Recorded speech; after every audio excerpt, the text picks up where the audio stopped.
ইন্নামাল আমালু বিল খাওয়াতিম, যে প্রত্যেকটা কাজ শেষের উপর নির্ভরশীল, অর্থাৎ শেষ ভালো যার সব ভালো তার।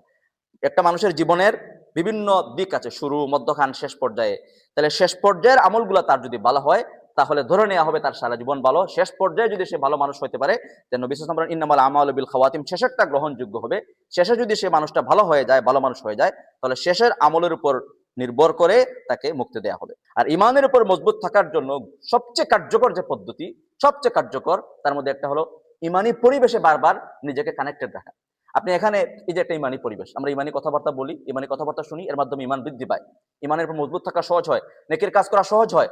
আবার যখন আমরা আমাদের ব্যবসায় চলে যাব, আমাদের কর্মস্থলে চলে যাব, আমাদের পরিবারে চলে যাব, যেখানেই যাব, সেখানে দেখবেন এই ব্যাটারিটা চার্জটা কমে আসবে। এই জন্য বারবার ইমানের আলোচনার মধ্যে নিয়ে আসা, নিজেকে কানেক্টেড রাখা, সম্পৃক্ত রাখা। এই জন্য আমরা দার্সে কোরআনটাকে আমরা গুরুত্ব দিব ইনশাআল্লাহ। এটা আমাদের ইমানের উপর মজবুত থাকার জন্য গুরুত্বপূর্ণ ভূমিকা পালন করে। আল্লাহ তাআলা আমাদেরকে বোঝার তৌফিক দান করুন। 2 নম্বর যেটা আজকে জুমার দিন আলোচনা করলাম, সেটা হলো বেশি বেশি মৃত্যুর কথা স্মরণ করে তওবা করতে থাকা। প্রতিদিন তওবা করেন, গুনাহ হলেও তওবা করেন, গুনাহ ছাড়াও তওবা করেন। রব্বানা লা তুজিগ কুলুবানা বা'দা ইদ হাদাইতানা ওয়া হাব লানা মিন লাদুনকা রাহমা ইন্নাকা আনতাল ওয়াহ্হাব। আল্লাহ তাআলা দোয়া শিক্ষা দিয়েছেন যে আল্লাহ লা তুজিগ কুলুবানা বা'দা ইদ হাদাইতানা, আল্লাহ হেদায়েত পাওয়ার পর আমার অন্তরকে তুমি বক্র করে দিও না। হেদায়েত দেওয়ার পর তুমি আমার অন্তরকে হেদায়েত থেকে তুমি বঞ্চিত করো না। তোমার রহমত দান করো, নিশ্চয়ই তুমি সবচেয়ে বড় দানশীল।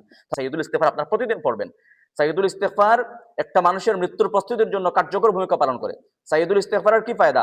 সকালে যদি কেউ সাইয়্যিদুল ইস্তিগফার পড়ে, যেটা আজকে জুমার খুতবার মধ্যে আমরা সাইয়্যিদুল ইস্তিগফার পড়েছি, আল্লাহুম্মা আনতা রাব্বি লা ইলাহা ইল্লা আনতা খালাকতানি ওয়া আনা আবদুক, লম্বা দোয়া, আপনি দেখে দেখে পড়তে পারেন।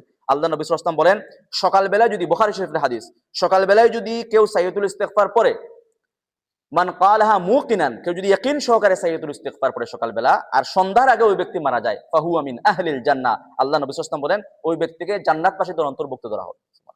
আর সন্ধ্যায় যদি কোনো ব্যক্তি পড়ে আর পরবর্তী সকালের আগে ওই ব্যক্তি মারা যায়, ওই ব্যক্তিকেও জান্নাতবাসীদের অন্তর্ভুক্ত করা হচ্ছে।